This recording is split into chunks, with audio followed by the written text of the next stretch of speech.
दोस्तों, United nation security council के अंदर भारत की परमानेंट मेंबरशिप का एकमात्र विरोधी चाइना पहली बार अमेरिका के प्रेशर में आके अब कहने लगा है कि भारत को यूएनएससी के अंदर बेहतर रिस्पॉन्सिबिलिटी और मेंबरशिप मिलनी चाहिए। रिसेंटली आप देख सकते हो ब्रिक्स के मेंबर्स आपस में यूनाइटेड नेशन जनरल असेंबली के अंदर मिले और यहाँ पर जॉइंट स्टेटमेंट निकला, जहाँ पर रशिया और चाइना ने ओपनली कहा कि भारत और ब्राज़ील जैसे देशों को बेहतर रिस्पॉन्सिबिलिटी और मेंबरशिप मिलनी चाहिए यूनाइटेड नेशन सिक्योरिटी काउंसिल के अंदर। बात आती है चाइना के अचानक से ये जज्बात क्यों बदल गए, चाइना अचानक से भारत को सपोर्ट क्यों करने लगा है यूनाइटेड नेशन सिक्योरिटी काउंसिल की बेहतर मेंबरशिप को प्राप्त करने में। क्या सच में सपोर्ट कर भी रहा है या नहीं, इसे मैं शुभलिंग चौहान डिटेल में आप लोगों के साथ में चर्चा करूंगा। बट उसके पहले आप लोग मेरे साथ में SRC10 टेलीग्राम ग्रुप के ऊपर जुड़ सकते हो। मेरे क्लास की अपडेट, PPT, PDF सब कुछ आपको यहाँ पे मिल जाएगी। UPSC CSE की तैयारी करना है, इंडिया के टॉप एजुकेटर से ऑफलाइन क्लासेस के अंदर पढ़ना है, आप लोगों के पास में अच्छा मौका है। अनअकैडमी अब केवल ऑनलाइन ही रहा है, अनअकैडमी अब ऑफलाइन भी आ चुका है। हमारे सेंटर्स ऑलरेडी खोले जा चुके हैं। जुड़ना चाहते हो तो संभव पे कॉन्टैक्ट कर सकते हो। इसके अलावा मंथली करंट अफेयर्स की magazine, previous year question, prelims के मॉक टेस्ट, NCERT के नोट्स की समरी, इंडिया ईयरबुक की summary free of cost download करना है। नीचे डिस्क्रिप्शन के अंदर मैंने लिंक दी हुई है, वहां से आप लोग डाउनलोड कर सकते हो। चलिए दोस्तों, समझने का प्रयास करते हैं यहाँ पे क्या हुआ है। देखो, दुनिया के अंदर अगर मैं आपसे पूछूं कि सबसे पावरफुल संस्था कौन सी है, तो आपके दिमाग में हो ना हो यूनाइटेड नेशन सिक्योरिटी काउंसिल का नाम जरूर आएगा। और ये जो यूनाइटेड नेशन सिक्योरिटी काउंसिल है, इसका जो पूरा स्ट्रक्चर है, इसके अंदर टोटल 15 मेंबर देखने को मिलते हैं। 5 मेंबर तो परमानेंट हैं, बचे हुए जो 10 मेंबर्स हैं वो नॉन परमानेंट मेंबर हैं। परमानेंट मेंबर्स के पास में वीटो पावर है, यानी कि ये कोई भी डिसीजन को रोक सकते हैं।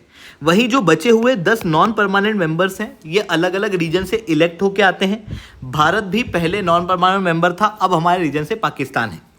ये जो नॉन परमानेंट मेंबर्स हैं और परमानेंट मेंबर्स हैं, इन टोटल 15 लोगों के बीच में यूनाइटेड नेशन सिक्योरिटी काउंसिल की प्रेसिडेंसी घूमती है। इस तरीके से ये यूएनएससी का पूरा स्ट्रक्चर देखने को मिलता है। बट अगर मैं परमानेंट मेंबर की बात करूं तो आपको यहाँ पे चाइना, फ्रांस, UK, रशिया और US देखने को मिलेंगे।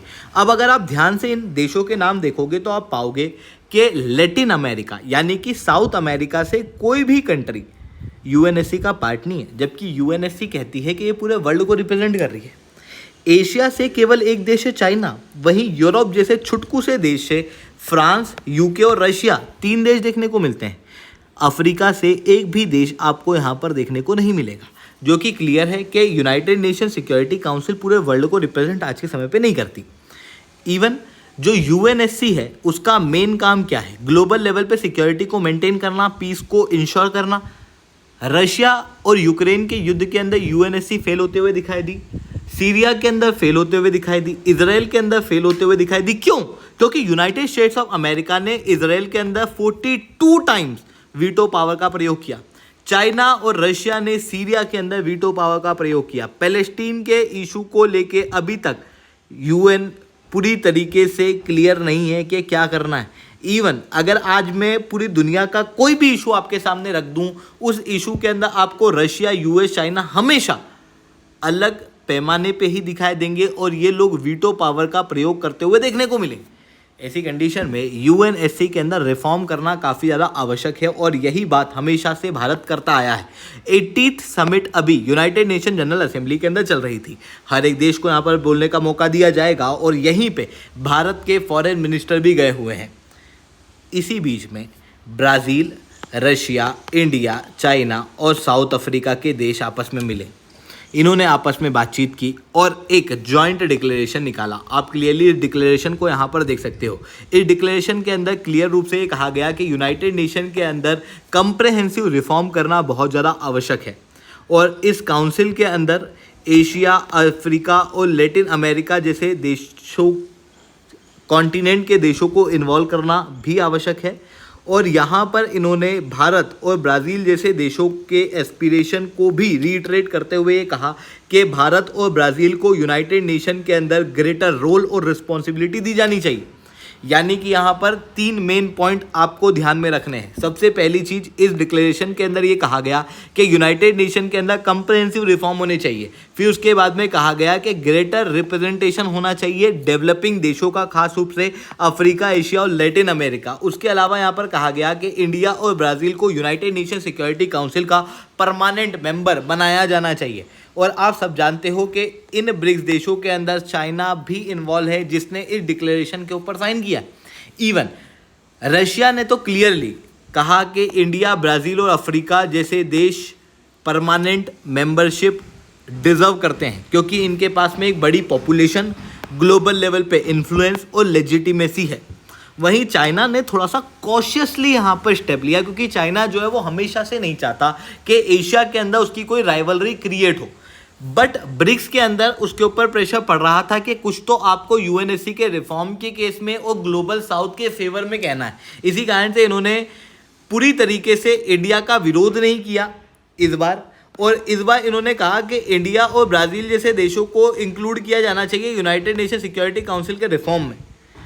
बट यहाँ पर इन्होंने ये नहीं कहा कि यार भारत को वीटो पावर दी जानी चाहिए कि नहीं, मतलब वीटो पावर के लिए इन्होंने कोई भी क्लियर डिस्कशन नहीं कहा। बट इन्होंने ये कहा कि हाँ, भारत को ज़्यादा रोल जो है और रिस्पॉन्सिबिलिटी चाइना ने भी ओपनली कही है।